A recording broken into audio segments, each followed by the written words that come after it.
Kalau pada sore hari ini Engkau sudah kumpulkan kami kembali setelah kami menyelesaikan tugas kami tadi. Kami mau mendengar Tuhan, kami mau semakin mau belajar untuk bekal kami. Bapak urapi setiap kami, terlebih untuk hamba-Mu, Pak Bambang. Biarlah Engkau pakai lebih lagi untuk boleh memberkati kami malam ini. Terima kasih Tuhan, waktu-waktu selanjutnya biar Tuhan saja yang memberkati kami. Dalam nama Yesus kami serahkan ini semua. Haleluya. Amin. Amin. Ya, makasih Bu Jen. Langsung aja Pak Bambang, silakan. Ya, baik Pak Tim. Ya, selamat malam sekali lagi Bapak Ibu saudara yang terkasih dalam Tuhan. Mari nanti bisa menyampaikan kasus-kasus yang pernah dialami atau pernah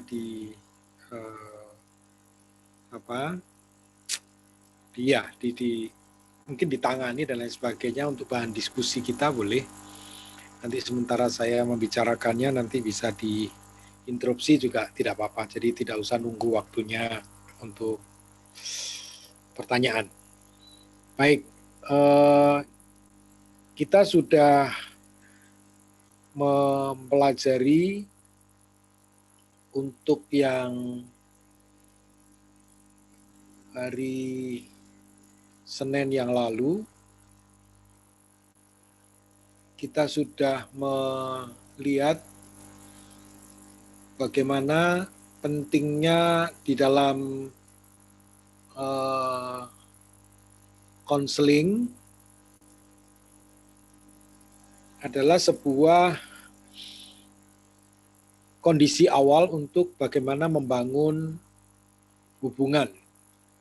Ya, membangun hubungan yang cukup baik sehingga konselor itu bisa dipercaya atau konseli bisa mempercayai konselor sehingga jika membangun sebuah hubungan itu dengan baik maka akan terjadi satu keterbukaan. Ini yang paling penting karena memang di dalam konseling ini adalah satu kepercayaan. Jadi trust itu jadi kata kuncinya. Ya, lalu kemudian bagaimana kita sudah lihat poinnya satu persatu tentang bagaimana tentang sebuah keterampilan untuk mendengar. Ya, keterampilan untuk mendengar itu sangat penting. Ya, bagaimana ada komunikasi verbal dan non-verbal.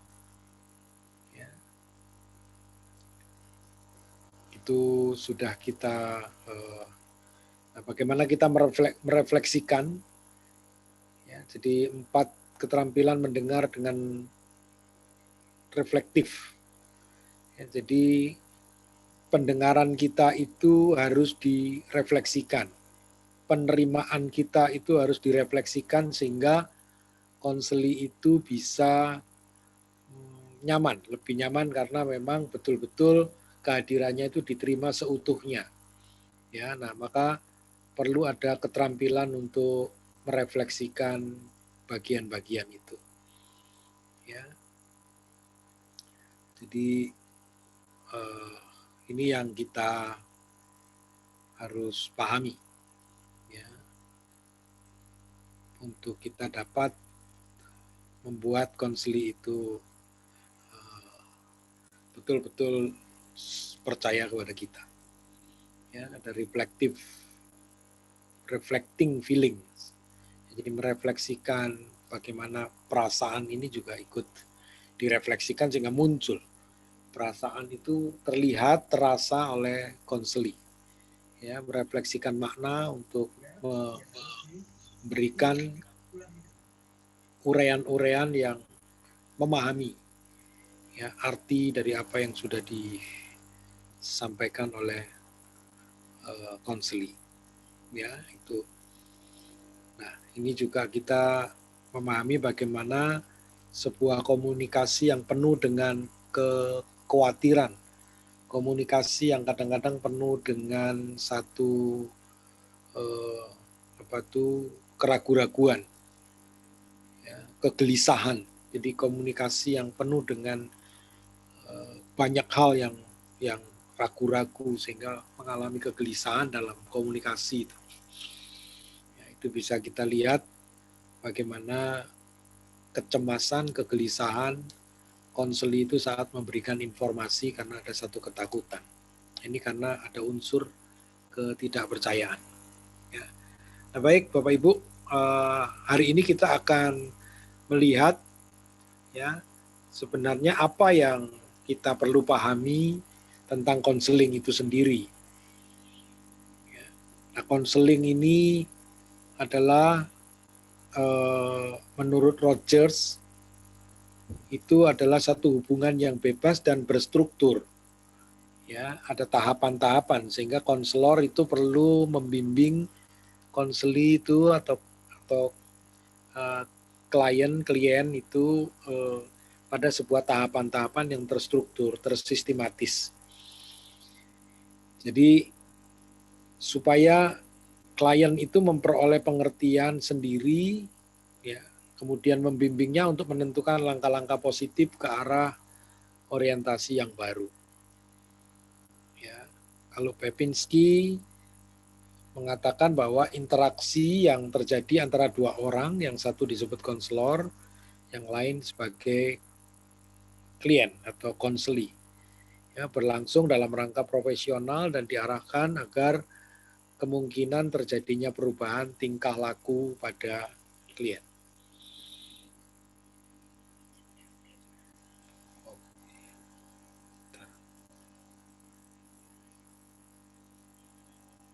Balik sini. Bentar ya. Sorry Bapak Ibu. Supaya lebih lebar. Supaya ya. Oke. Nah, lalu menurut Smith, ya, itu adalah suatu proses yang terjadi dalam hubungan pribadi antara seseorang yang mengalami kesulitan, ya, yang membutuhkan pertolongan, dengan seorang yang profesional yang terlatih, ya, dan berpengalaman, yang mungkin dapat dipergunakan untuk membantu orang lain, dan mampu memecahkan persoalan pribadinya. Lalu Blocker mengatakan bahwa konseling itu membantu seseorang agar menyadari reaksi pribadi terhadap pengaruh perilaku dari lingkungan dan membantu seseorang untuk membentuk makna dari perilakunya. Konseling juga membantu klien membentuk dan memperjelas rangkaian dari tujuan dan nilai-nilai perilaku selanjutnya. Ya, jadi memang membawa pada satu titik awareness, ya, sebuah kesadaran apa yang terjadi dan apa posisinya, apa yang menjadi persoalan yang sesungguhnya, lalu diterima, ya, menjadi satu kenyataan yang memang real. Lalu setelah memahami itu semua memang terjadi dalam kehidupannya, maka langkah apa yang selanjutnya, ya, tujuan, nilai-nilai yang akan dilakukan selanjutnya. Nah, itu memang arah kita di dalam proses konseling. Lalu kemudian Lewis mengatakan adalah proses di mana seseorang yang mengalami kesulitan dibantu untuk merasakan dan selanjutnya bertindak dengan cara yang lebih memuaskan dirinya. Ya, bagaimanapun memang manusia itu punya perbedaan dalam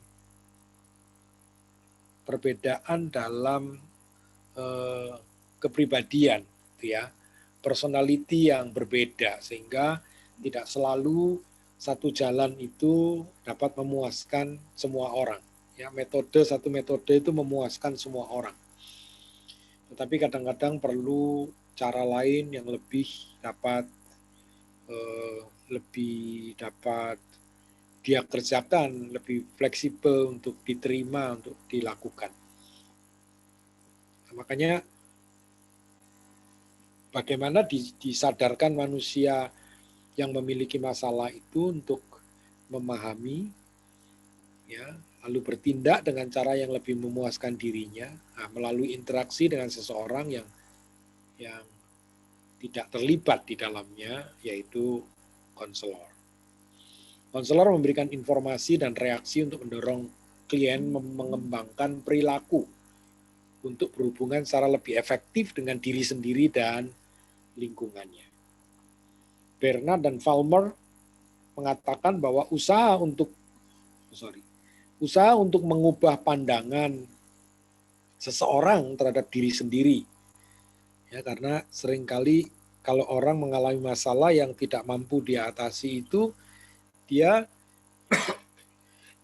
tidak memandang dirinya sebagai dirinya gitu ya. Mungkin ada rasa bersalah, ada rasa dendam dan lain sebagainya, sehingga pandangannya itu tidak objektif.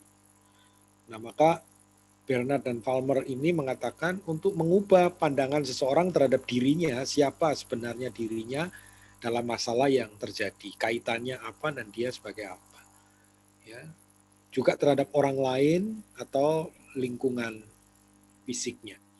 Nah, sebagai akibatnya seorang dibantu untuk mencapai identitas sebagai pribadi dan menentukan langkah-langkah untuk memupuk perasaan berharga, perasaan berarti, dan bertanggung jawab.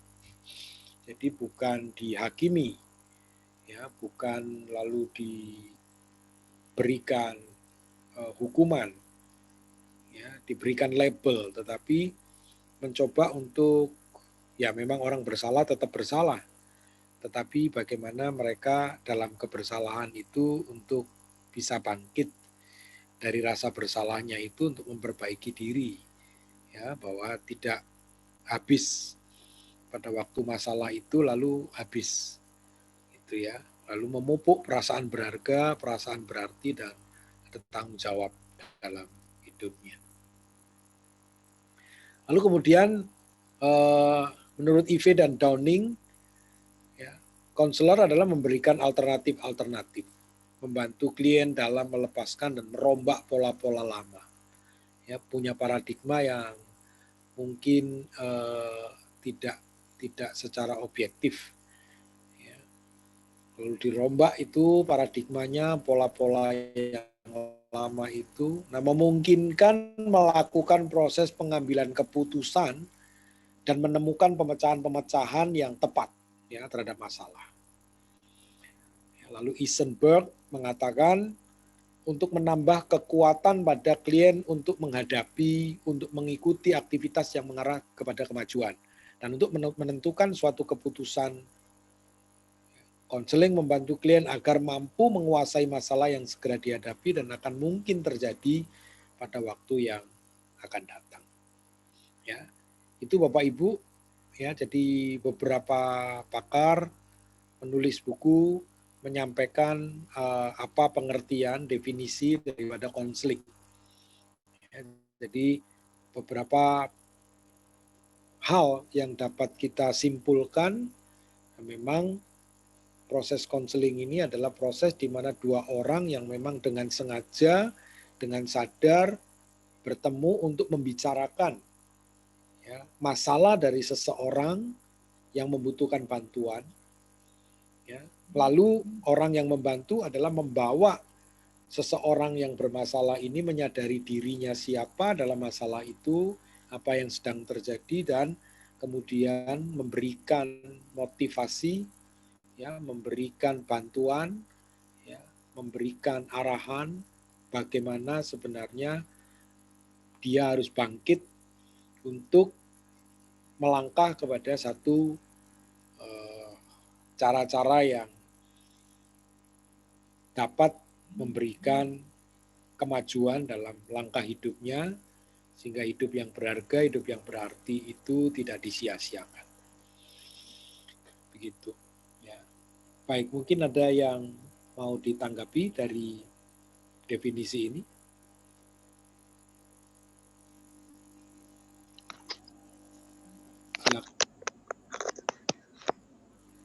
Silakan ada.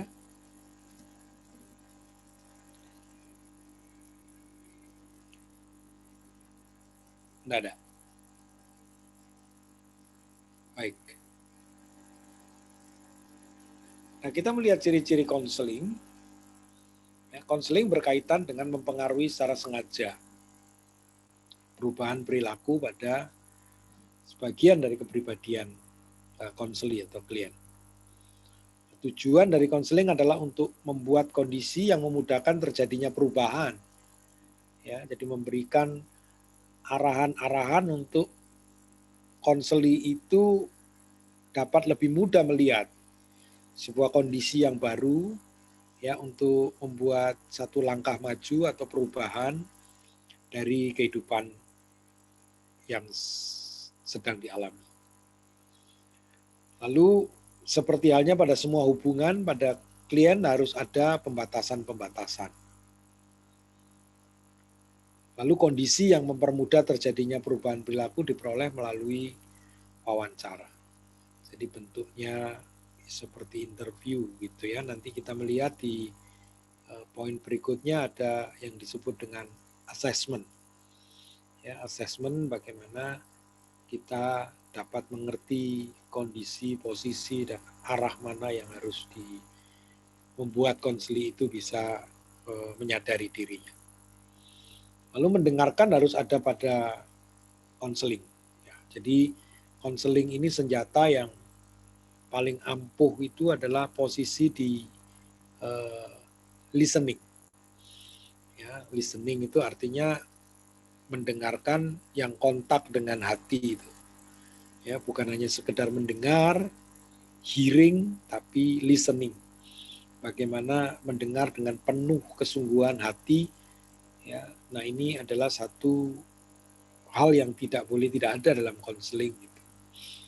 Ya, jadi mendengarkan dengan sangat-sangat perhatian, mendengarkan dengan cara tadi itu ya, mendengarkan dengan skill. Ya, mendengar bukan hanya mendengar, tapi ada skill. Bagaimana reflective listening, ya, reflective meaning, reflective feeling, ya, dan lain sebagainya. Itu penting sekali. Ya. Nah, tetapi tidak semua konseling adalah mendengarkan, ya, walaupun itu yang terpenting.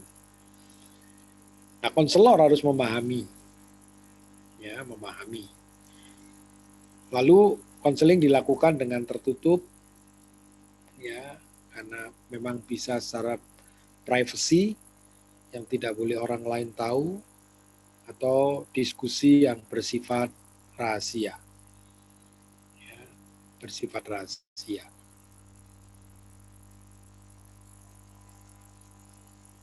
Nah ini, jadi kesalahan daripada konseling itu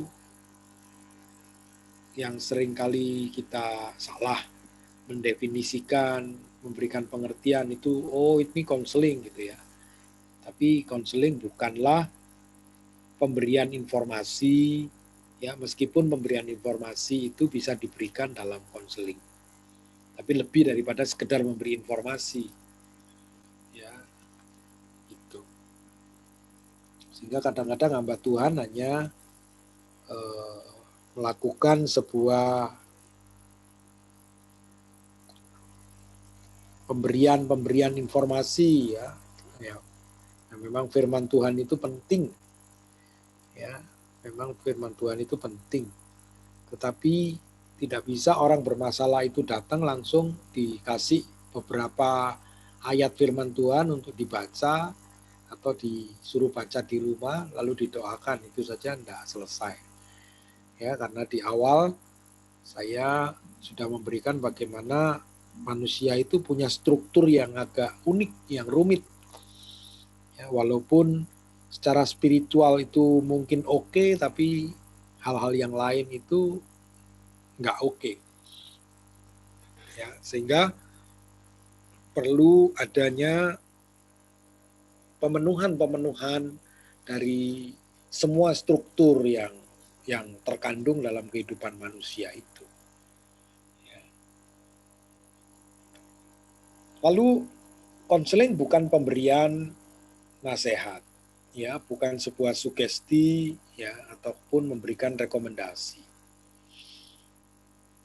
Lalu konseling bukan mempengaruhi sikap, mempengaruhi kepercayaan atau perilaku dengan memaksa, mengatur, dan meyakinkan. Ya, jadi itu bukan proses konseling. Konseling bukan seleksi dari tugas yang harus dilakukan pribadi dalam menghadapi macam-macam pekerjaan dan aktivitas. Jadi konseling bukan seleksi ya, dari tugas yang harus dilakukan pribadi dalam menghadapi macam-macam pekerjaan dan aktivitas. Lalu konseling juga bukan melakukan wawancara, sekalipun wawancara itu bisa dilibatkan dalam konseling. Ya.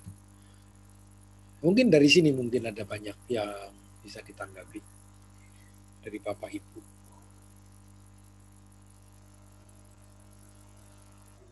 Ya, silakan Bapak Ibu yang mau bertanya atau menghadapi kasus-kasus. Ya, menghadapi kasus-kasus Bapak Ibu. Boleh dibagikan kepada kita semua.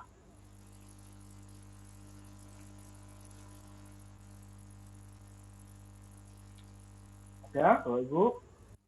Ya, selama ini mungkin pemahaman dari konseling ada yang kurang tepat, atau mungkin itu sudah merasa tepat. Ya, oke. Belum panas ini Pak Tim. Nah, Ya, Pak, lanjut aja dulu. Oke. Nah, tujuan dari konseling adalah menyediakan fasilitas untuk perubahan perilaku. Tujuan konseling adalah membawa klien agar terjadi perubahan yang memungkinkan klien hidup lebih produktif dan menikmati kepuasan hidup sesuai dengan pembatasan-pembatasan yang ada dalam masyarakat.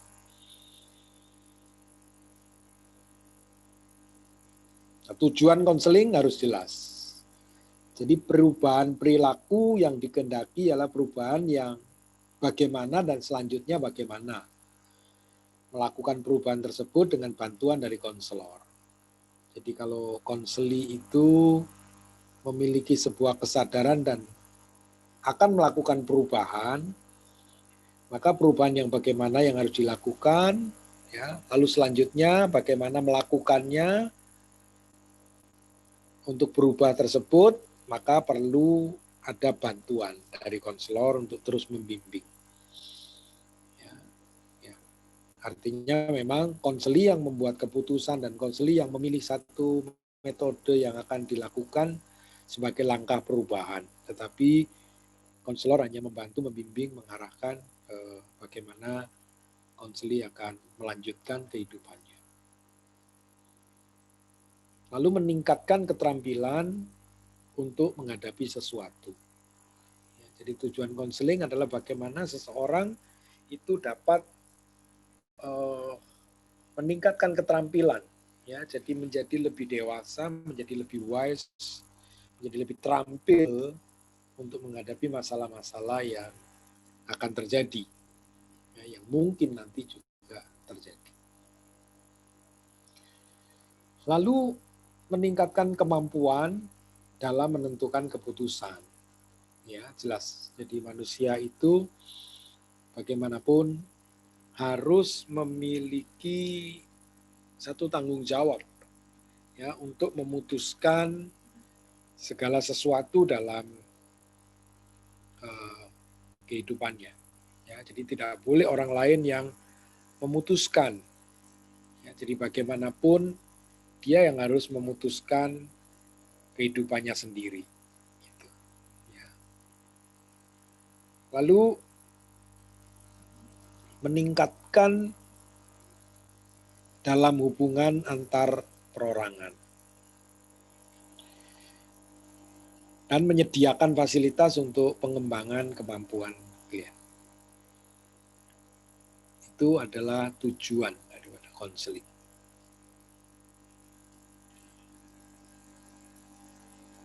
Pertama, konseling berupaya memaksimalkan kebebasan pribadi sesuai dengan kemungkinannya dalam batas-batas yang diperoleh dari dirinya atau lingkungannya. Ya, jadi konseling berupaya memaksimalkan kebebasan pribadi. Terus Lalu kedua, konseling berupaya untuk memaksimalkan efektivitas pribadi dengan mengembangkan penguasaannya terhadap lingkungan dan respon-respon dalam dirinya. Nah, sekarang kita mencoba masuk di dalam pemahaman sebagai seorang konselor Kristen. Konselor Kristen adalah suatu bentuk pertolongan ya secara psikologis yang diberikan oleh seorang konselor Kristen, yaitu seorang yang secara khusus diperlengkapi untuk tugas itu terhadap konseli yang sedang menghadapi masalah untuk dipecahkan bersama. Oke, ini masih bersifat masih umum ya, hampir sama.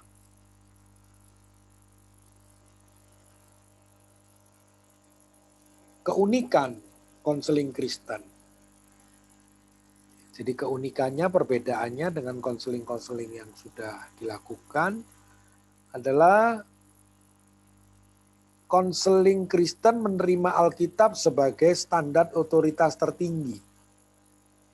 Di bagaimanapun semua hal yang akan dilakukan sebagai tindakan selanjutnya dari konseli ya tidak boleh melanggar kebenaran firman, karena konseling Kristen akan dinaungi oleh sebuah kebenaran atau otoritas yang tertinggi, yaitu Alkitab. Nah, kedua, konseling Kristen unik karena bergantung bukan hanya pada kehendak manusia untuk bertanggung jawab, melainkan pada kuasa Roh Kudus yang berdiam di dalam diri kita yang memampukan kita menaklukkan masalah manusia. Jadi bukan hanya bertanggung jawab kepada manusia, proses itu berlangsung, ya konseli itu akan bertanggung jawab dalam persoalannya, tetapi bertanggung jawab kepada Tuhan,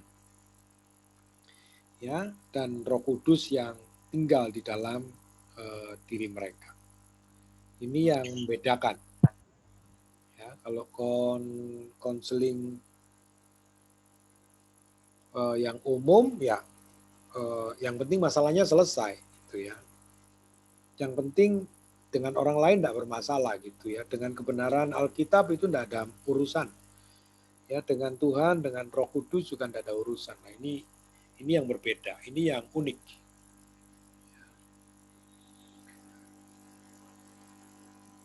Lalu kita lihat ketiga,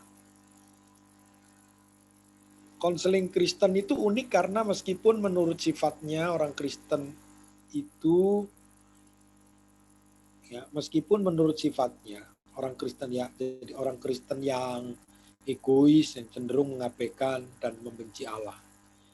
Lalu mereka melalui iman mereka menerima Roh Kudus yang memberi kemenangan untuk mengatasi sifat dosa mereka ya. Jadi maksudnya sekalipun sifat manusia itu seringkali egois dan cenderung mengabaikan Allah, tentang keberadaan Allah, bahkan membenci Allah. Tapi melalui iman, lalu mereka menerima Roh Kudus. Ini keunikannya, karena ada Roh Kudus di dalamnya, dan biarlah kesadaran itu muncul karena pertolongan Roh Kudus. Keempat, konseling Kristen itu unik karena mampu mengatasi masa lalu konseli dengan efektif. Jadi ada pemahaman manusia lama, manusia baru, gitu ya. Hidup yang lama dan hidup yang baru, dan lain sebagainya itu. Ya, karena memang kebenaran Alkitab itu memang mengajarkan bagaimana posisi manusia yang terus-menerus diperbaharui itu. Jadi masa lalu itu bisa diatasi dengan efektif. Kalau konseling Kristen ini juga melibatkan kebenaran firman yang mana janji-janji Allah itu ya dan amin. Ya, jadi kalau Allah melupakan kehidupan masa lalu, mengampuni dosa-dosa masa lalu itu ya. Itu ya. Jadi Dalam konseling Kristen, konseli tidak perlu lagi ragu-ragu ya bahwa dosa-dosanya, kesalahannya itu tidak lagi diperhitungkan oleh Tuhan. Ya. Lalu yang kelima, konseling Kristen itu unik karena didasarkan pada kasih Allah. Ya. Kalau konseling umum mungkin ya tidak ada urusan dengan apakah ada kasih Allah atau tidak gitu. Ya. Lalu yang keenam, konseling Kristen unik karena menangani orang itu seutuhnya. Ya, walaupun memang ini ada juga persamaannya dengan konseling-konseling umum yang juga menangani orang itu seutuhnya. Tapi konseling Kristen harusnya lebih seutuhnya dalam menangani sebuah proses konseling. Ada pertanyaan Bapak Ibu dari sini?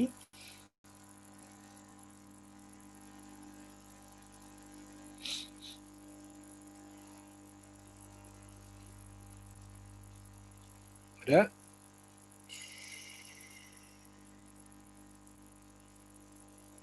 Tidak ada? Belum ada? Ya, kok senyap ya Bapak Ibu? Ya, jadi itu perbedaan dari konseling yang mungkin tidak Kristen gitu ya, tidak didasarkan, memang tidak didasarkan pada Alkitab dan tidak ada hubungannya dengan Allah. Ya. Oke, kalau tidak ada pertanyaan, saya akan lanjutkan.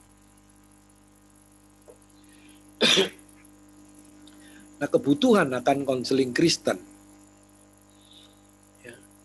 Kebutuhan akan konseling Kristen. Jadi nilai penting dari konseling Kristen ini adalah berasumsi dasar bahwa setiap manusia pasti memiliki masalah. Ya, jadi kebutuhan konseling Kristen itu karena apa? Karena memang asumsi dasarnya bahwa manusia itu pasti memiliki masalah. Dan tak seorang pun di dunia ini, siapapun dia yang kebal terhadap masalah. Ya. Tetapi perlu kita pahami sebagai seorang konselor bahwa konseli itu adalah seorang yang memiliki masalah dan masalah itu membuat dia tidak berdaya. Itu baru disebut konseli. Ya, walaupun setiap orang semua orang punya masalah jadi harus terus dikonselingi, enggak. Kalau dia bisa mengatasi masalah, dia tidak perlu dikonselingi. Karena dia bukan masuk kategori konseli. Ya, karena dia masih bisa dan mampu mengatasi masalahnya sendiri. Nah, itu enggak perlu konseling. Gitu ya.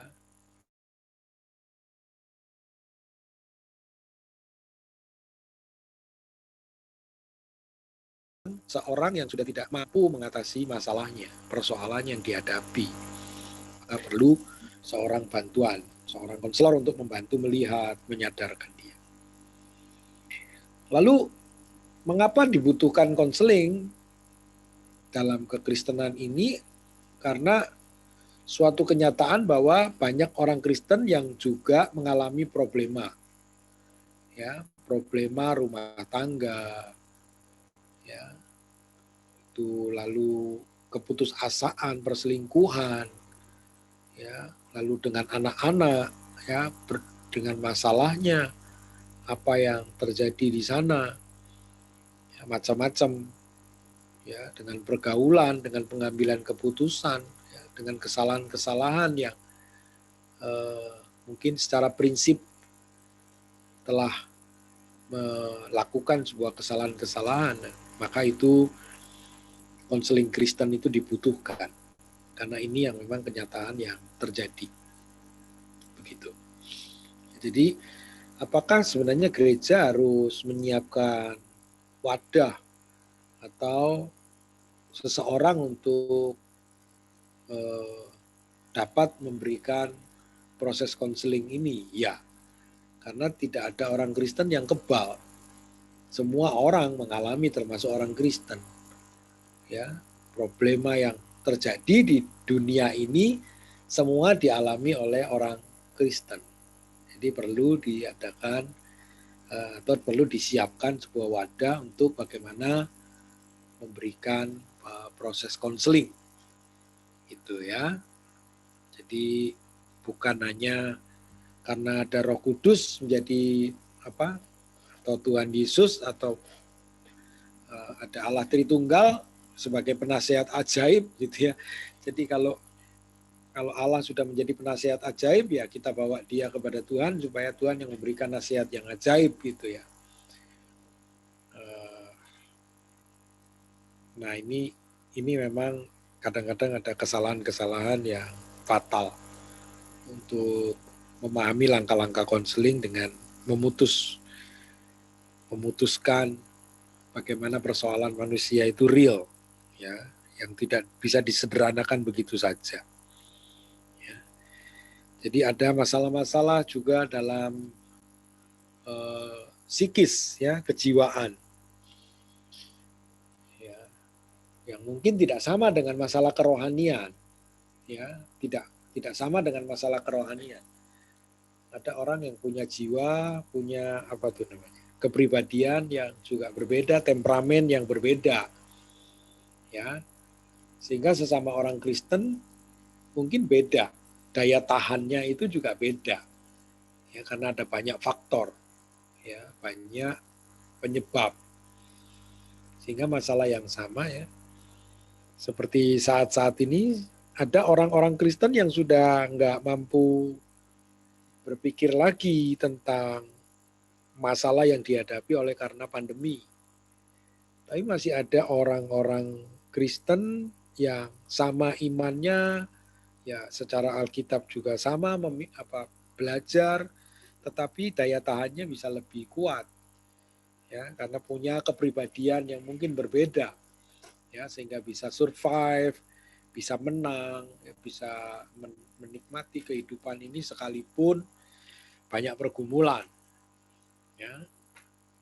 Nah, beban-beban, tekanan hidup, pergumulan, stres, ya, depresi, lalu ada harapan-harapan dan sebagainya yang perlu ditangani secara khusus, yang tidak cukup hanya melalui pelayanan mimbar. Ya, tidak cukup hanya melalui pelayanan mimbar. Ya, jadi banyak orang yang tidak mau proses terlalu panjang.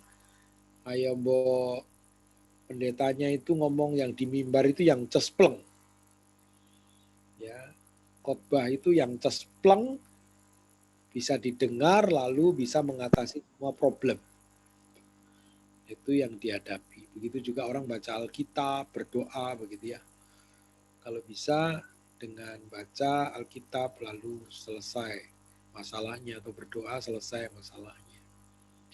Ya, persoalannya ada tanggung jawab yang harus dipikul, atau ada kesalahan yang harus diperbaiki, kesalahan yang harus ditinggalkan. Nah, banyak lah itu. Gitu. Nah, ini proses ini yang menyadarkan orang pada posisinya, bukan hanya menerima sesuatu lalu selesai, menang masalahnya, ya, terhadap masalah. Lalu selanjutnya fakta bahwa ternyata masih banyak pula orang Kristen yang mencoba untuk mencari jalan keluarnya sendiri dengan meminta pertolongan di luar cara-cara kekristenan. Nah ini maka perlu adanya satu wadah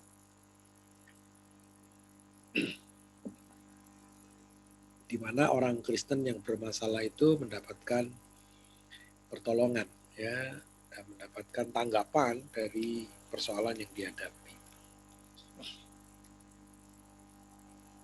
Baik, sampai di sini ada yang mau ditanggapi? Silakan.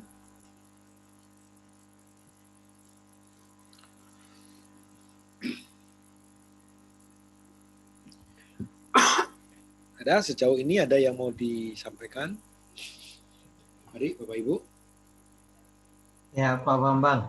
Ya, silakan. Saya mau tanya. Ya. Nah, ini ada teman saya, dia mengalami, katanya menurut dokter dia mengalami apa yang dinamakan anxiety. Apa? Anxiety itu kecemasan yang berlebihan. Oke.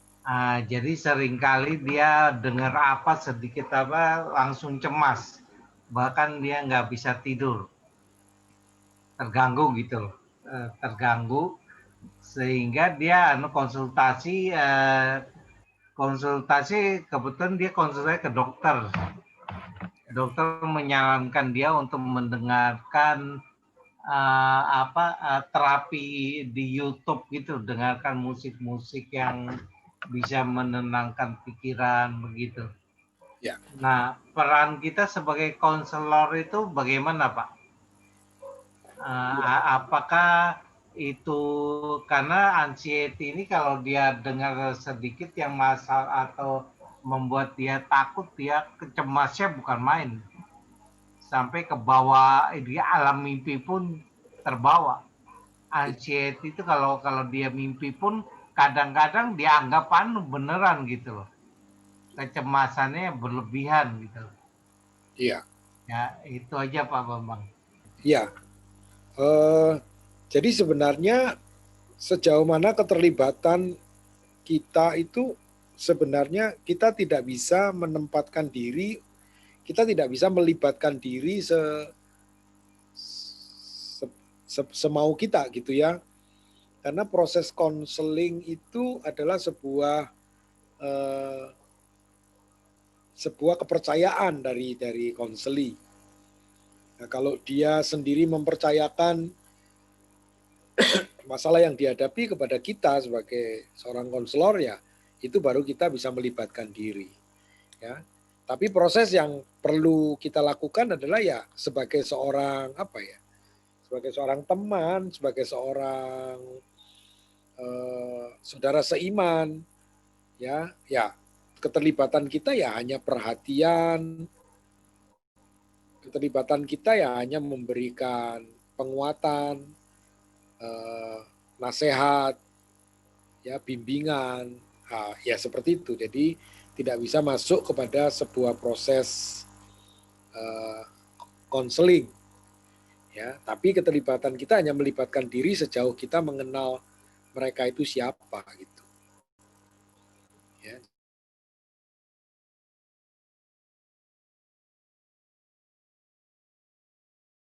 Dalam proses konseling, ya, dalam proses konseling. Tapi bisa melibatkan diri sebagai seorang ya sahabat atau saudara seiman atau keluarga atau teman, ya mungkin sebatas itu ya Pak Eki. Nah, masalahnya dia juga belum pernah ketemu dengan istilah konselor Kristen gitu. Akhirnya dia hanya melalui dokter-dokter aja, psikiater gitu loh. Ya kalau psikiater kan memang itu memang bidangnya ya yang lebih profesional. Dia sebagai seorang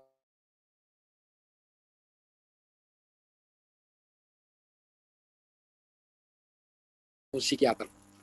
Ya, cuman kalau dianya adalah seorang Kristen ya harusnya juga bisa disarankan lah. Kalau Pak Eki kenal ya disarankan untuk berbicara kepada seorang konselor dari sisi seorang konselor Kristen. Nah, maksudnya diarahkan untuk bisa mungkin berbicara dalam sisi pandang sebagai seorang Kristen gitu. Kalau dia bukan orang Kristen ya bisa saja kalau dia terima, kalau dia mau, ya. Tapi kalau dia tidak Kristen kan itu juga satu problem lagi. Gitu. Dia Kristen ya Pak Eki ya? Secara Katolik. Ya, atau konseling dari di Katolik kan juga mungkin adalah. Ya, dia Katolik tapi aktifnya di Kristen sih. Oh, ya. Ya kadang-kadang dibawa teman-temannya bawa ke gereja-gereja, kadang-kadang dia cerita sama saya gereja ini gini ya. Kalau pas gereja yang menurut saya sesat ya saya suruh jangan ke gereja itu lagi, saya bilang gitu. Oh. Ya. Ya, jadi Oke. Jadi memang bisa disarankan untuk bisa menemui seorang yang punya kemampuan untuk dapat mengkonseling secara Kristen ya. Ya. Iya. Oke, makasih Pak Bambang. Oke ya. Baik. Silakan Bapak Ibu, ada yang lain?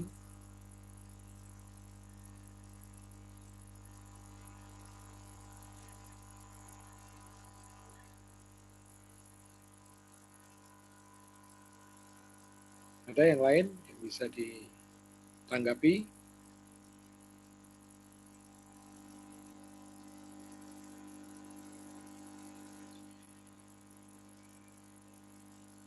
Nggak ada?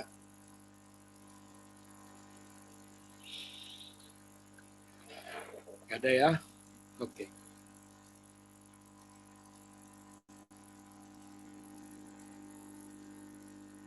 Nah, sekarang kita melihat sebenarnya bagaimana kita menjadi seorang konselor Kristen itu memiliki sebuah ciri-ciri. Ya. Pertama, seorang konselor Kristen yang efektif itu tentu mempunyai kerohanian yang baik. Ya, kerohanian yang baik. Lalu yang kedua adalah seorang konselor Kristen harus ya seorang yang lemah lembut. Ya, secara karakter, ya secara kepribadian itu ya tidak membuat orang itu tersandung, tidak membuat orang itu lalu nggak bisa terbuka. Ya, lemah lembut. Yang ketiga, seorang konselor Kristen harus bersedia meringankan beban, ya dapat menolong, ya meringankan beban orang lain. Lalu yang keempat, seorang konselor Kristen harus bersifat rendah hati. Ya. Yang kelima, seorang konselor Kristen harus bersifat sabar. Yang keenam, seorang konselor Kristen harus bersifat rajin berbuat baik. Lalu seorang konselor harus mengetahui kehendak Allah dalam hidupnya. Ya, itu memang sebuah panggilan ya. Sebuah spiritual gift. Ya, sebagai sebuah karunia yang diberikan oleh Allah. Lalu seorang konselor Kristen harus memiliki pengetahuan akan firman Allah dan dapat menggunakannya secara tepat. Ya. Itu ciri-ciri konselor Kristen. Lalu konselor Kristen harus bisa mengenali kemampuan dan keterbatasannya. Ya, jadi tidak main-main seperti Tuhan. Ya. Jadi bisa menyelesaikan semua persoalan. Ya, kita tahu bagaimana keterbatasan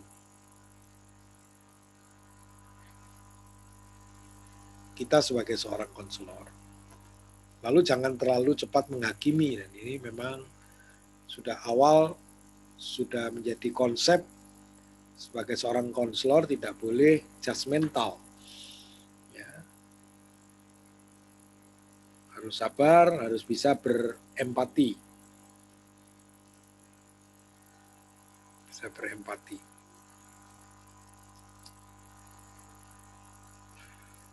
Oke.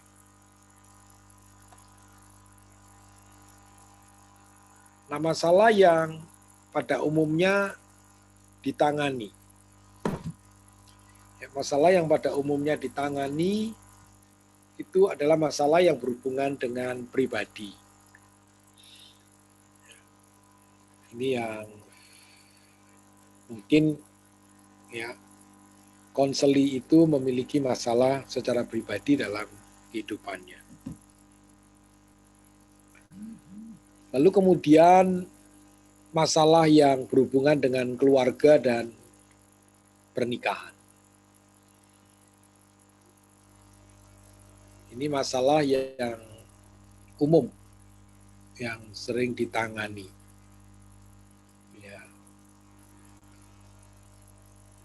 Lalu masalah seks dan hubungan interpersonal. Ya. Hubungan interpersonal, jadi hubungan antara manusia dengan manusia yang lain. Lalu masalah yang berhubungan dengan karakter dan kebiasaan. Ya, lalu masalah yang berhubungan dengan kerohanian. Nah, mungkin dari masalah-masalah seperti ini, Bapak Ibu ada yang mau memberikan menjadi volunteer untuk bisa memberikan kasus-kasus yang mungkin pernah ditangani. Ya, jadi masalah yang berhubungan dengan pribadi, masalah yang berhubungan dengan keluarga dan perkawinan, lalu masalah seks dan hubungan interpersonal, lalu masalah yang berhubungan dengan karakter dan kebiasaan, lalu masalah yang berhubungan dengan kerohanian. Silakan mungkin Bapak Ibu ada yang mau menjadi volunteer untuk bisa men-sharingkan masalah-masalah yang mungkin pernah dihadapi dan masalah-masalah yang mungkin menjadi kasus yang mungkin sedang ditangani Bapak Ibu, ya, atau ada seorang yang sedang berkonsultasi. Silakan, saya stop share screen dulu. Silakan, Bapak Ibu, kalau ada studi kasus. Ya, Pak Bambang, soal konselor tadi yang harus punya ciri khas memiliki kerohanian yang baik, ya. Ya. Nah, itu definisi atau orang mengatakan rohaninya baik itu seperti apa, Pak? Sederhana saja. Ya, toh? Ya, kan rohanimu baik, wah rohanimu buruk. Nah, ini ukurannya, standarnya itu apa, Pak? Ya. Supaya bisa paham. Memang kerohanian yang baik itu kan dinilai dari kepribadian sebagai seorang Kristen gitu ya Pak Tim. Dinilai dari ya paling tidak bisa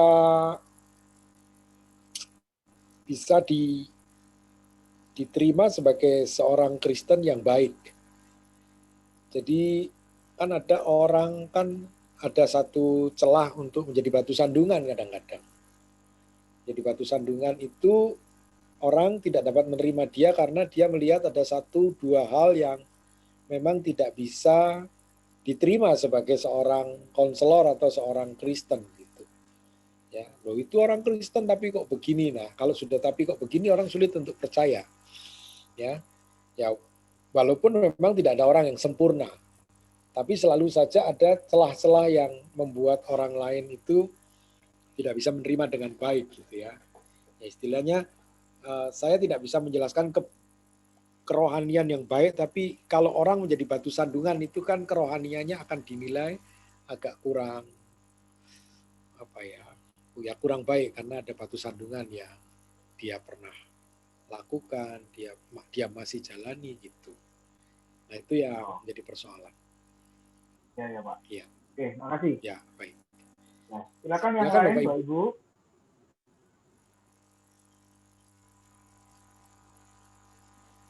Pak Bambang mau tanya. Ya, Pak, untuk wadahnya konselor ini ada ya Pak? Maksudnya asosiasinya khusus untuk konselor Kristen gitu. Jadi paling enggak kan konselor ini kan terekomendasi ya kalau kita butuh apa gitu. Ya. Iya Pak. Memang yang secara khusus membuka konseling Kristen itu memang enggak terlalu banyak. Ya, tapi secara akademik itu kan ada. Secara akademik itu ada S1, S2 itu yang memberikan gelar sebagai sarjana atau master konseling. Nah, paling tidak seorang master konseling itu paling tidak secara akademik sudah mendapatkan pendidikan secara akademik tentang apa itu konseling. Nah, tetapi apakah itu panggilannya untuk sebagai seorang konseling hanya studi untuk memenuhi knowledge gitu ya, pengetahuan ya. Tapi sekali lagi konseling ini tidak hanya ditempuh secara akademik, tetapi memang betul-betul menjadi sebuah karunia gitu ya, jadi sebuah karunia. Nah, ini yang perlu diyakinkan dalam kehidupan kita masing-masing ya, apakah memang itu panggilan kita atau memang hanya sekedar itu ya. Atau banyak pendeta yang memang sudah terlanjur ya diperhadapkan pada proses-proses konseling sebenarnya ya, tapi karena terpaksa, karena ya dia gembalanya, dia pendetanya, maka dia akhirnya ya terlanjur dikondisikan sebagai seorang konselor. Tapi apakah dia memahami tahapan-tahapan dalam konseling atau apa-apa yang penting dalam konseling itu, akhirnya prosesnya bukan konseling walaupun disebut konseling ya, karena tadi itu hanya sekedar pemberian nasihat ya, lalu arahan-arahan, sugesti ya, lalu saran-saran supaya melakukan ini ya, dan lain sebagainya gitu. Ya. Tapi kalau Pak Fendi menyebutkan yang praktek secara langsung seperti konselor umum ya atau psikiater, itu kan tidak ada yang buka ya konseling Kristen gitu. Tapi ya harusnya di setiap gereja memang itu harusnya ada ya, walaupun secara tidak formal ya, informal, tetapi yang saya maksud juga kita orang-orang Kristen yang mau melayani itu juga paling tidak ya dalam mengerti secara dasar seperti malam hari ini, yang paling mendasar sekali itu paling tidak termotivasi untuk bagaimana sih kita melangkah dalam menjalani proses konseling itu. Paling tidak kalau ada orang yang menanyakan, berbicara, karena memang masih ada profesi-profesi lain yang lebih prefer untuk kita arahkan konseling itu ke sana karena kita punya keterbatasan. Ya, tapi paling tidak melangkahi keterbatasan kita untuk menjadi seorang konselor yang akhirnya membuat satu proses komunikasi yang mistik begitu kan, yang mistik karena memang ya Tuhan pasti tolong, Tuhan pasti berikan jalan keluar, Tuhan pasti begini begitu ya. Akhirnya seperti itu. Ya, tapi memang seharusnya gereja memang menyiapkan ya jika ada yang membutuhkan bantuan konseling seperti tadi, memang berdasarkan kebutuhan, karena setiap manusia itu punya masalah, setiap manusia itu juga tidak kebal terhadap masalah, maka ada kemungkinannya mereka sampai pada tahapan harus memasuki tahap konseling. Mungkin begitu ya Pak Fendi. Ya Pak, makasih Pak. Ya. Oke. Baik, silakan Bapak Ibu. Jika ada yang lain.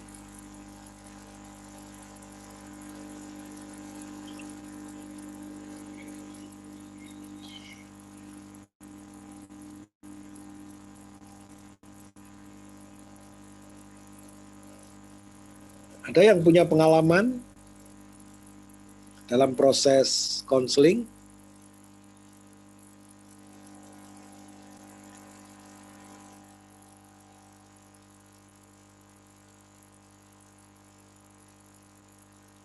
Pak Bambang. Iya Bu Yena. Pak, konseling sama curhat itu sama tak Pak? Kalau orang curhat saja hanya mau didengerin saja ya, curhatnya memang akhirnya mau mengarah kemana nih gitu ya. Memang prosesnya seperti curhat ya Bu Yena. Karena dia ada sesuatu Ya. yang mengganjal, Iya. ya, yang bagi itu mengganjal, terus dia itu curhat gitu, curhat ya. Terus dia tuh nanya, ya misalnya nanya ke saya, dia tuh ngalami gini-gini, gitu. Itu bukan konseling ya Pak, ya itu cuma cerita ya Pak ya. Terus saya tuh cuma ya bisa menasehati, maksudnya memberi ini aja gitu, udah, gitu aja. Sambil sesekali mungkin saya itu menanyakan lagi, gimana follow up-nya ini, gitu aja. Ya, sebenarnya itu kalau konseling itu pintu, dia baru jendelanya gitu kali ya, Bu Yena. Jadi baru mengarah kepada satu proses konseling gitu ya, tapi belum masuk karena memang seseorang yang curhat ini memang hanya ingin mengungkapkan sesuatu, tapi sebenarnya tidak begitu parah sampai dia tidak mampu lagi gitu. Ya, sehingga waktu diberikan, waktu curhat itu didengarkan, lalu curhat itu ditanggapi, itu sudah plong ya. Selebihnya dia bisa atasi masalahnya sendiri ya. Itu tidak masuk pada proses konseling. Tapi kalau memang dia punya masalah itu berat, ya sehingga memang butuh seorang teman untuk berbicara dan membuat dia ini bisa bisa kembali bangkit dan lain sebagainya. Nah, maka itu sebenarnya masuk proses konseling sebenarnya, begitu. Ya, tapi itu adalah sebuah jendela untuk sebenarnya bisa masuk. Tapi apakah dia real klien atau bukan? Apakah dia seorang konseli yang real, memang dia adalah disebut konseli atau bukan? Mungkin begitu bedanya. Ya. Iya Pak. Ya, oke. Baik, silakan Bapak Ibu.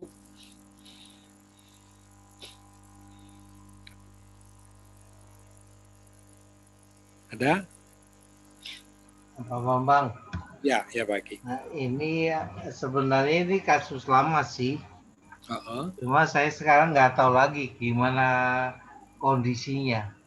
Dulu ada teman saya ini curhat ke saya. Waktu itu saya masih jadi pembinanya lah. Pembina rohaninya, dia curhat karena dia punya adik perempuan. Ternyata adik perempuan itu wanita panggilan. Wanita panggilan yang high class, 2 orang. Wanita panggilan yang high class itu yang di hotel-hotel mewah gitulah. Dia curhat sama saya bilang ya saya cuma serahkan aja sama Tuhan. Karena kan memang dia nggak minta konseling, cuma curhat seperti itu aja. Nah itu tindak lanjutnya bagaimana Pak Bambang? Ya, jadi kakaknya ini sebenarnya bebannya sejauh mana? Nah itu dia nggak cuma cerita aja soal adekku ini nggak karuan gitu, dia bilang gitu. Iya. Dia cuma cerita begitu aja, dia bebannya seberapa jauh dan dia apakah supaya adiknya ini keluar dari itu ya dia nggak ngomong sama saya. Iya. Cuma sekedar cerita gitu aja. Ya. Dan saya juga dengan adik perempuannya nggak kenal juga. Ya. Nah itu sebenarnya kan dalam proses konseling kan memang ada orang yang memang cerita saja tapi sebenarnya tidak menjadi beban dalam hidupnya, yang tidak terlalu beban banget gitu ya. Dia tidak membutuhkan jalan keluar, dia tidak membutuhkan penyelesaian masalah, dia tidak membutuhkan bagaimana sikap yang dia harus ambil dalam situasi seperti itu gitu ya. Justru kita yang dengarkan itu yang jadi terbeban, yang jadi gitu loh. Padahal dia cuma sekedar cerita adekku nggak karu-karuan karena jadi perempuan nakal apa guys, cuma gitu aja. Iya. Sementara yang yang diceritakan itu juga tidak ada masalah gitu ya. Ya, sampai sejauh ini saya nggak tahu lagi. Saya sudah putus hubungan sama dia. Iya.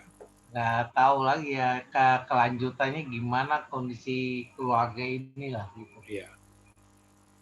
Ya, sebenarnya kalau adiknya itu berbuat seperti itu untuk menghidupi keluarganya dan ia ingin keluar dari kondisi seperti itu, nah itu sebenarnya masuk proses yang harus dalam proses Nah, konseling. saya dengan adiknya itu nggak kenal, sama sekali nggak kenal. Saya kenal sama kakaknya. Ya, maksudnya kakaknya ini yang menceritakan, maksudnya kalau dia ingin keluar dari situasi seperti itu, tapi karena dia membutuhkan uang dan sebagainya untuk keluarganya, untuk orang tuanya yang sakit mungkin apa-apa. Nah ini mungkin ya dari kakaknya dulu itu mulainya. Tapi kalau tidak ada masalah, enggak ada masalah, dia masih happy. Cuma dia curhat gitu aja. Iya. Saya juga nggak bisa terlalu jauh nyampuri. Iya. Ya itu aja sih Pak Bambang. Iya, oke. Terima kasih. Ya, Pak. Ya. Baik. Nah, kalau menghadapi orang gila beda lagi ya Pak ya? Menghadapi orang gila? Saya pernah juga menghadapi orang gila. Itu disuruh melayani orang gila gitu lah.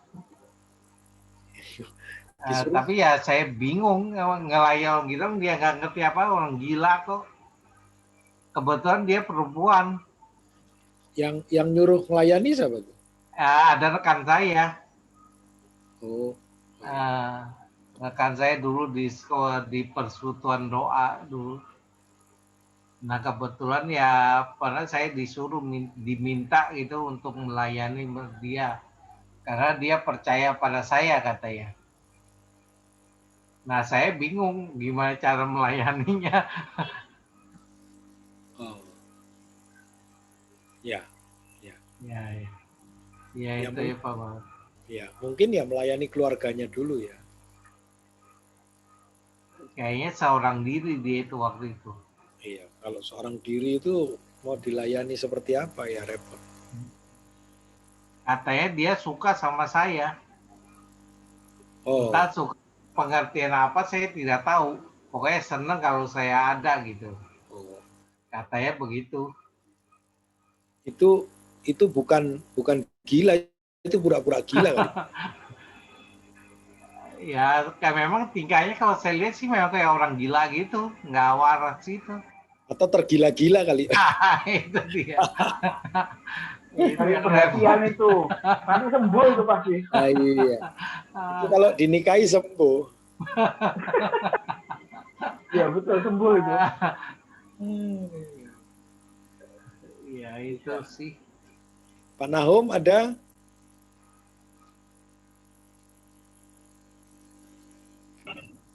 Ya Pak Bambang. Ya Bu Yana. Saya ini kan punya teman, ya kan? Teman saya ini kan cewek. Ya sebetulnya sih kasihan gitu loh Pak.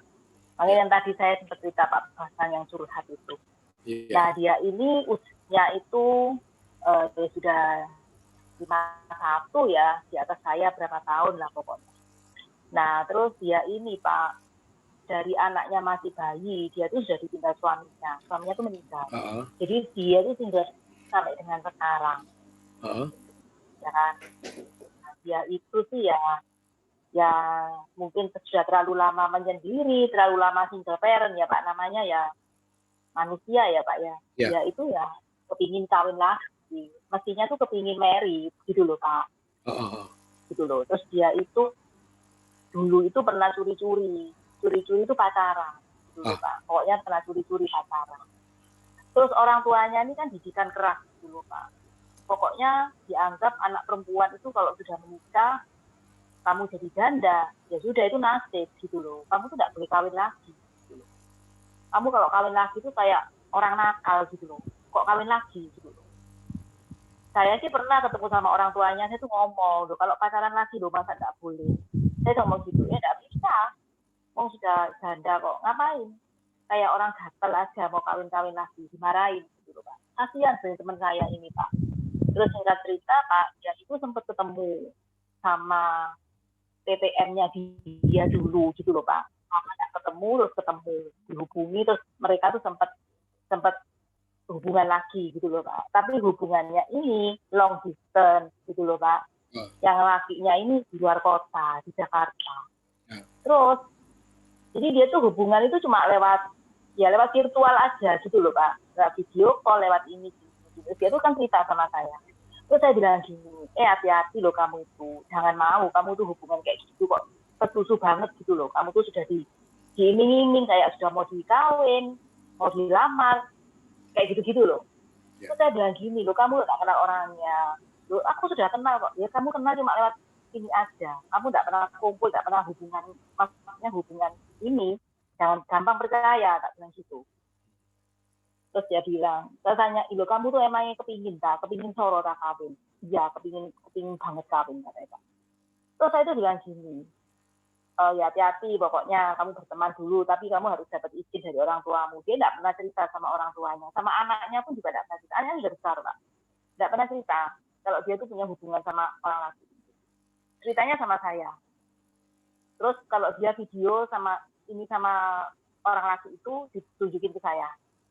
Sempat saya itu ditunjukin gitu loh, waktu dia video apa gini juga sempat ngomong sama saya yang laki. Lalu saya tuh ngomong gini, hati-hati loh laki ini, kok kayak lihat no orangnya kok kayaknya kok tidak serap ya tak gitu. Terus habis itu udah selesai. Suatu hari dia cerita orang laki ini datang ke sini, gitu loh Pak. Ternyata Pak orang laki ini bohongin dia Pak, benar gitu loh Pak. Jadi dia itu sampai nangis mau bunuh diri Pak. Dia telepon saya Pak, lalu saya ya bingung ya, saya ya takut Pak ya bingung. Terus dia itu cerita, tak tanya, itu cerita semua loh Pak. Ternyata mereka itu ketemuan di hotel Pak. Ketemuan di hotel, ya Pak, di hotel loh ingat Pak. Nah ya sudah toh, berarti mereka kan sudah melakukan hubungan gitu loh Pak. Saya tanya, akhirnya dia ngaku gitu loh, ngaku semua. Saya tuh sampai, ya ampun saya bilang gitu, kamu tuh loh kok sampai gitu. Masih kepingin tuh loh, masuk sampai seperti itu. Kamu tuh dosa. Dia tuh bukan Kristen ya Pak ya, Buddha. Dulunya dia tuh Katolik, terus ikut orang tuanya, suaminya tidak ada, ikut orang tuanya tuh didikan keras, dia tuh ikut Buddha. Terus saya ngomong, saya setengah negur dia, gitu. Saya terus ngomong, kamu tidak boleh kayak gini, kamu harus cerita loh sekarang sama orang tuamu, sama anakmu, tak gitu, no. Ternyata Pak, habis kayak gitu Pak, ya, perempuan itu saking kebeletnya gitu loh Pak, ditipu loh Pak, uangnya juga Pak, kena loh Pak, kena banyak jadi ditipu Pak. Sampai dia tuh ngasih uang ke yang laki itu, aduh, saya tuh sampai gini tak ya, setengah saya tuh tak marahi gitu, kan kamu tuh loh masalah, kok ya enggak cerita saya tak gitu, no kan itu semua cerita. Nah kalau dia tuh sampai transfer duit itu tuh enggak cerita saya ngasih duit ke yang laki ini banyak sekali ngasihnya gitu. Sampai kelingkungan Pak dia itu Pak nggak bisa balik, no apa gini, akhirnya anaknya yang balik no dia. Tapi dia sampai sekarang tuh enggak cerita kalau dia tuh sudah pernah ada hubungan seks sama si laki, sama orang tuanya nggak cerita, sama anaknya nggak cerita. Tapi terakhir saya tetap monitor dia. Ternyata yang laki dia sudah ada hubungan dan dia sudah tahu katanya laki itu tidak benar. Ya sudah Pak, saya cuma tahu sampai di sana aja ceritanya. Pokoknya saya sudah bantu dia. Nggak umur segitu kok saya mikir kawin, saya bilang gitu Pak. Tapi dia ngomong ya Pak loh, ya boleh aja toh saya kepingin kawin gitu ya Pak. Ya wes Pak. Tapi anakmu gede kabeh lho kamu gede kawin. Jadi dia tuh ya kasihan gitu loh Pak. Tuannya dia tuh kepingin gitu. Dia kalau lihat suami istri dia tuh katanya kepingin. Saya tuh kepingin juga seperti itu juga. Gitu ya Pak. Ya sudah Pak. Ya sudah sampai di situ toh Pak, saya enggak pernah ini lagi gitu. Pokoknya dia sudah enggak sama orang laki itu. Kadang-kadang ya saya masih tanya ini itu aja. Iya. Oke. Ya, cara dia itu tidak ada pengakuan gitu loh Pak, ke anaknya, ke orang tuanya. Kalau dia tuh pernah melakukan sampai seperti itu, nggak tahu sih. Ya. Ya. Ya. Jadi sebenarnya kalau proses itu berlanjut, sebenarnya seberapa dia bermasalah gitu ya dengan kesendiriannya itu kita kan juga tidak bisa menyederhanakan bahwa seseorang itu kan ada yang berpikir berbeda, ya. Ada yang ya seperti kenyataannya seperti tadi itu, yang temannya Bu Yena, dia masih memikirkan sesuatu yang mungkin Bu Yena sudah sampaikan, ya ngapain sih gitu ya. Tapi buat dia bukan hal yang sederhana gitu. Nah ini sebenarnya perlu satu proses untuk bisa sebenarnya dia ini lalu sadar gitu ya. Ya kesadarannya itu artinya dia mempertimbangkan sendiri, memutuskan sendiri yang terbaik itu sebenarnya dia harus terus sendiri lalu memperbaiki diri atau dia memang betul-betul memilih pasangan, mencari pasangan. Ya. Sampai dia bisa memutuskan mencari pasangan, tetapi mencari pasangan yang sebenarnya tadi itu jangan sampai keliru, jangan sampai salah. Ya, karena hanya tertutup dengan apa? Ya istilahnya tertutup oleh nafsunya itu, maka dia tidak bisa melihat hal-hal yang benar atau yang real gitu. Ya, sehingga orang itu tertutup oleh karena hawa nafsunya itu. Nah, maka sebenarnya dibimbing kepada kesadaran ini gitu. Kalau dia memang berniat betul-betul untuk menikah ya, memang dia harus ya dari awal itu konsep keluarganya itu yang harus dilawan dulu kan. Karena orang tuanya berpikiran ya menikah itu adalah negatif artinya. Nah ini yang harus dilawan dulu, didobrak dulu. Ya, kalau tidak makanya keinginannya dengan peraturan yang tidak klop, akhirnya dia backstreet kan. Di belakang orang tuanya, di belakang anaknya itu lebih parah sebenarnya, lebih parah. Yang terjadi betul-betul parah kan gitu. Sampai dia tertipu, dia berzina dan lain sebagainya. Itu karena aturan atau apa itu nilai-nilai yang ditanamkan oleh keluarganya itu tidak dapat mengakomodasi atau tidak dapat menyeimbangi apa yang sebenarnya dibutuhkan oleh anaknya gitu. Nah, keinginan atau kebutuhan seperti ini akhirnya dianggap yaitu diberikan stigma jelek gitu. Kalau kamu menikah lagi, kamu jadi perempuan yang nakal. Itu coba kalau dari awal nilai keluarga itu nggak begitu, mungkin dia sudah menikah. Kalau nilai awal keluarganya tidak seperti itu, mungkin dia sudah menikah dari anaknya masih kecil, waktu habis suaminya meninggal berapa tahun, ya mungkin dia sudah akan jalani hidupnya dengan pasangan yang baru. Tapi karena nilai keluarganya itu dia takut diberikan stigma itu. Nah, tapi persoalan kebutuhan itu tadi, ya, dalam struktur jiwanya itu ada keinginan-keinginan yang tidak bisa terpenuhi, maka itulah yang akan menjadi hal yang mendrive kehidupannya, ya entah itu benar, entah itu jelek, ditabrak saja begitu ya. Begitu. Tapi kita tidak tahu sejauh mana dia terbeban dengan kesendiriannya itu sampai sekarang, begitu ya Bu Yena ya? Iya Pak. Tapi kasihan kok Pak, dia itu merasa tuh sepi apa gitu. Makanya kadang dia tuh suka cerita-cerita, juga curhat gitu. Terus sampai dia ngomong, saya ini pokoknya punya TTM aja, pokoknya tak jahit. TTM-an Pak, nggak apa-apa. Ngawur tak jangan gitu. Iya kalau orangnya tepat, kamu nggak tepat, kamu sama kejegur tak gitu no. Kasihan sih sebetulnya dia, kasihan. Kepingin banget gitu loh Pak, bisa kawin lagi. Nah itu makanya. Jadi karena keluarga dia itu kan nggak mendukung, kan saklek loh Pak. Kayak didikannya itu kan kayak keras banget. Iya. Sumpah ya, mulai dari lama tahunan dalam keluarga kayak gitu. Kasihan sih. Iya. Ya, jadi sebenarnya secara psikologis dan biologis kan dia tidak terpenuhi dalam kebutuhan itu kan. Kalau psikologis kan dia butuh seorang teman ya, pasangan, suami ya, yang bisa juga membuat dia merasa jadi normal gitu ya. Kalau begini kan dia sebenarnya merasa tidak normal gitu ya, karena dia melihat orang lain yang berpasangan. Gitu. Ada orang yang nggak begitu, ya walaupun single parent tapi ya memang dia terima kenyataan dan itu masih bisa merasakan itu normal. Tapi ada orang yang merasa dirinya begitu itu nggak normal gitu, jadi dia nggak enak. Gitu. Nah, secara psikologis dia tertekan, secara biologis dia punya kebutuhan juga tidak terpenuhi. Nah, ini memang akan menjadi satu blunder yang tidak akan bisa ada jalan keluarnya kalau memang tidak dipecahkan. Gitu. Ya selamanya dia akan hidup seperti itu, ya. Dan nanti kejeblos kemana ya dia tidak cerita sama Bu Yena, ada banyak jeblosan-jeblosan yang pernah dia lakukan juga nggak tahu kita. Gitu. Iya Pak, makasih Pak. Oke. Ya. Baik Bapak Ibu silakan kalau ada yang lain.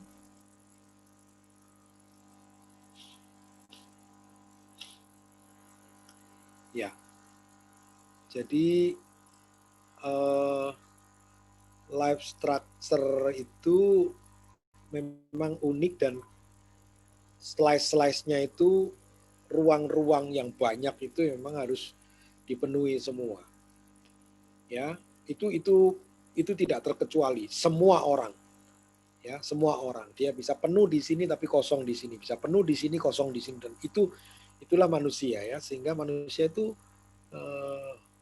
ya ada banyak hal yang misterius gitu ya, yang misterius begitu ya. Ada yang mau tanggapi lagi? Silakan. Saya Pak Bambang. Oh ya, Bu Jenny. Iya. Saya kalau seandainya saya sebagai konselor, saya nggak menemukan, saya tidak bisa memberi jalan keluar pada konseli saya, itu bagaimana? Contoh ya Pak. Ya.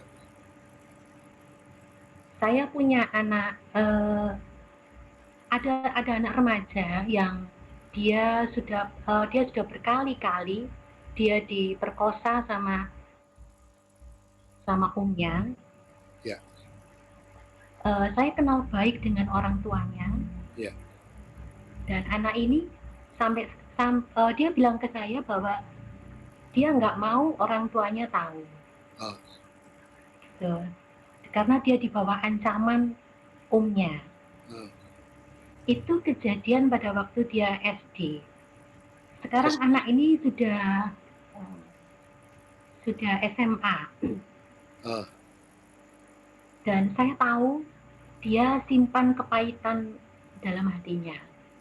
Saya ingin melepaskan kepahitan itu. Saya ingin memberitahu, ini om dari pihak ibu, adiknya ibu ya. Adiknya mama gitu.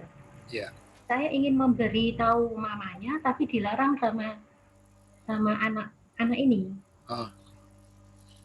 Padahal menurut saya itu jalan keluar way out yang terbaik ya, harus orang tuanya, si mama harus tahu. Yeah. Tapi saya dilarang sama dia, dan saya nggak mau kalau anak ini menyimpan kepahitan sampai dia nanti beranjak dewasa dan dia mengenal pria, dia nggak mau terus terang sama pacar atau calon suaminya. Bagaimana itu Pak? Ya, itu berlangsung sampai sekarang? Enggak, jadi itu peristiwanya hanya pada waktu dia SD kelas 2 sampai kelas 6. Kelas 2 sampai kelas 6? Ya, sekarang dia sudah SMA, barusan lulus. Sudah lulus, dan tapi dia tetap simpan itu, terekam dengan jelas di ingatannya. Maksudnya dia tidak bisa melupakan itu. Ya. Oke. Jadi memang yang terbaik menurut Ibu Jenny adalah orang tuanya tahu. Iya. Menurut Ibu Jenny. Menurut saya harus cara untuk dia bisa lepas dari semua ini. Dia harus beritahu mamanya, dan mamanya harus tahu bahwa ini perbuatan tidak baik, perbuatan tercela dari adiknya sendiri gitu. Ya. Karena setiap kali anak ini ketemu dengan omnya, selalu ada ketakutan sampai sekarang. Ya. Jadi sebenarnya memang kita tidak memberikan satu jalan keluar, ya. Tidak memberikan satu jalan keluar. Tetapi kita perlu membawa anak ini pada sebuah penyadaran. Ya, artinya penyadaran itu apakah yang selama ini kamu anggap baik itu baik, benar. Jadi kalau dia tidak memberitahukan orang tuanya itu apa yang menyebabkan dia tidak memberitahukan ke orang tuanya? Karena apa? Dia takut karena apa? Takut ancaman itu memang kalau kita bicara soal hukum masih ada lapor polisi dan lain sebagainya. Kalau anak umur 2 sampai 6 SD itu artinya dia melakukan pelanggaran terhadap itu ya, Komnas Anak itu ya, Komnas Perlindungan Anak. Nah, lalu anak ini sejauh mana sebenarnya dia sanggup memikul beban. Jadi itu yang perlu kita tahu dari anak ini. Apakah dia sanggup menanggung beban yang selama ini dia simpan, apakah itu menurut dia jalan yang terbaik? Dengan menyimpan itu, apakah itu adalah jalan yang terbaik? Dan apakah dia sanggup untuk memikul itu seumur hidupnya? Kalau dia sanggup, ya nggak masalah. Kalau dia sanggup memikul itu, nggak masalah. Tapi kita perlu memberikan sebuah pandangan. Ya, apakah kepahitan itu tidak akan mempengaruhi kehidupan di masa depannya? Ya, jadi kita memberikan pandangan-pandangan. Apakah kepahitan itu tidak akan mempengaruhi ya nanti hubungannya dengan ya mungkin pacarnya atau nanti calon suaminya? Apakah yang disimpan itu dengan cara apa dia akan memberikan sebuah penjelasan ya, dan lain sebagainya. Karena dengan memberikan pandangan-pandangan seperti itu sehingga dia mulai sadar bahwa kalau dia menyimpan itu dia akan menanggung satu konsekuensi di kedepannya dengan kita memberikan pandangan itu. Nah, kalau dia sendiri sudah menentukan dengan diberikan beberapa pandangan yang bakal nanti terjadi begini-begini, kalau dia sendiri sudah merasa bahwa enggak, saya sudah cukup, saya tidak perlu, nah itu memang keputusannya dia itu, Bu Jenny. Itu keputusannya dia. Jadi tidak diberikan jalan keluar yang sesuai dengan yang terbaik menurut kita. Gitu. Ya, yang terbaik menurut kita. Karena kalau nanti Bu Jenny yang lapor ke mamanya, dia merasa itu bukan keputusannya, tapi karena nanti dia berharap itu akan jadi baik, nanti kalau jadi runyam, ya pasti mamanya marah, adiknya mungkin bisa jadi reaksi mamanya bisa ada, mungkin ekstrimnya ada dua, ya mamanya akan marah besar, adiknya itu akan dilaporkan ke polisi, diproses secara hukum, atau mamanya justru mengampuni dan menganggap itu aib keluarga yang akan ditutup gitu. Kan bisa begitu.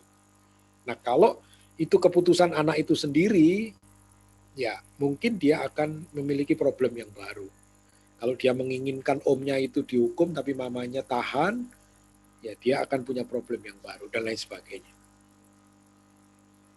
Jadi kalau itu menjadi keputusannya, nah mari kita dukung, kita dorong untuk dia bisa memiliki kekuatan gitu ya. Kalau seandainya dia lagi konsultasi lalu saya ini pengennya mau laporkan saja, nah ini itu keputusannya ya kita bisa bantu, bisa dampingi dan sebagainya. Tapi kalau dia menolak itu memang akan menjadi satu persoalan. Nanti kalau dia tidak bisa mendapatkan sesuatu yang sesuai dengan yang diharapkan, nanti mungkin Bu Jenny yang orang kedua yang menjadi dia punya kepahitan gitu ya. Ya gara-gara Bu Jenny ini jadi begini-begini, nanti begitu bisa jadi gitu. Mungkin begitu ya Bu Jenny ya. Iya, terima kasih Pak. Ya, ya memang kita tidak harus putus asa karena kita tidak bisa selesaikan masalah anak ini dengan cara kita gitu. Kalau sejauh pengamatan saya saya cuma memantau dia dan saya cuma mencoba menghilangkan trauma dia karena saya menariknya dalam pelayanan. Ya. Gitu ya. Maksud saya untuk dia punya hati mau mengampuni, mau mengasihi. Tapi mungkin karena terlalu melekat di ingatannya, jadi setiap dia ketemu sama omnya, ingatan itu membuat dia semakin benci gitu ya sama satu orang ini. Gitu. Jadi saya khawatirnya kalau nanti dia itu menyebabkan dia itu tidak bisa lagi mengendalikan dirinya dan dia suatu saat dia akan mau bertindak yang di luar kendalinya dia. Gitu Pak. Ya. Jadi mungkin sangat beruntung karena Bu Jenny bisa mendampingi dia ya. Ya, saya katakan sangat beruntung karena dia bisa curhat, cerita kondisi yang sebenarnya ini aib. Ya, sebenarnya satu poin itu sudah oke, sudah bisa cerita dengan Bu Jenny, sehingga Bu Jenny bisa memberikan antisipasi untuk dapat membuat dia lebih banyak bagaimana mengampuni, bagaimana melupakan, ya walaupun memang sulit. Ya, jadi ya bagaimanapun trauma itu tidak bisa dihilangkan dan lihat orang yang seperti itu tidak mungkin begitu saja melupakan. Ya, tetapi melalui perjumpaan dengan Bu Jenny dan pengakuan dia yang luar biasa itu paling tidak menguntungkan bagi dia sebenarnya supaya dia bisa mendapatkan satu paling tidak ada protek atau ada antisipasi supaya dia tidak bertindak kalap ya karena traumatik yang dia alami. Dan mungkin sekarang dia belum bisa memutuskan untuk ke arah sana mungkin. Tapi mungkin kalau dia lebih dewasa lagi dan dia bisa mengambil keputusan, ya memang ekstrim. Satu betul-betul dia mengampuni, tapi yang satu akan muncul bahwa dia akan membalas ya perbuatan itu tentunya dengan cara-cara yang dalam koridor hukum ya, yang melaporkan ke polisi dan lain sebagainya mungkin sampai pada titik tertentu dia akan lakukan yang fixnya gitu. Yang fix itu akan mengampuni itu omnya atau betul-betul dia akan melangkah untuk melakukan sebuah tindakan. Tapi yang sekarang ini puji Tuhan gitu. Ya bahwa anak ini bisa dibimbing dan diberikan kekuatan gitu. Ya, oleh Ibu Jenny sebagai mentor atau sebagai pembina atau sebagai kakak rohani atau sebagai siapalah yang dia anggap begitu. Ya. Mungkin begitu ya Bu Jenny. Baik, terima kasih Pak Bambang. Ya, baik Bu Jenny. Baik, silakan Bapak Ibu kalau ada yang lain.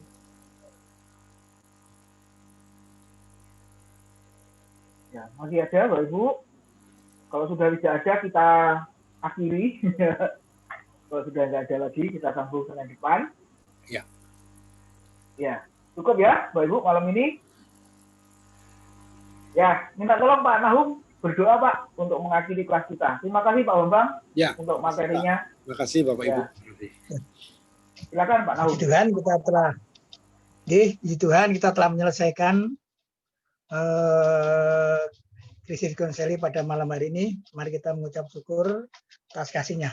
Terima kasih Tuhan pada malam ini kasih-Mu kembali limpah pada kehidupan kami. Kau tahu keberadaan kami, tetapi inilah yang dapat kami persembahkan kepadamu ya Bapa. Kami telah mendengar pengajaran-Mu demikian indah, membawa, membimbing, dan menuntun kami. Sehingga kami dapat melihat permasalahan dan dapat utuhan Allah dan kasih-Mu menyelesaikan setiap permasalahan yang telah Kau berikan kepada kehidupan kami. Terima kasih Tuhan, terima kasih untuk hamba-Mu Bapak Pendeta Bambang yang telah memberikan pengajaran ini kepada kami. Biarlah semuanya ini menjadi kekuatan untuk kami.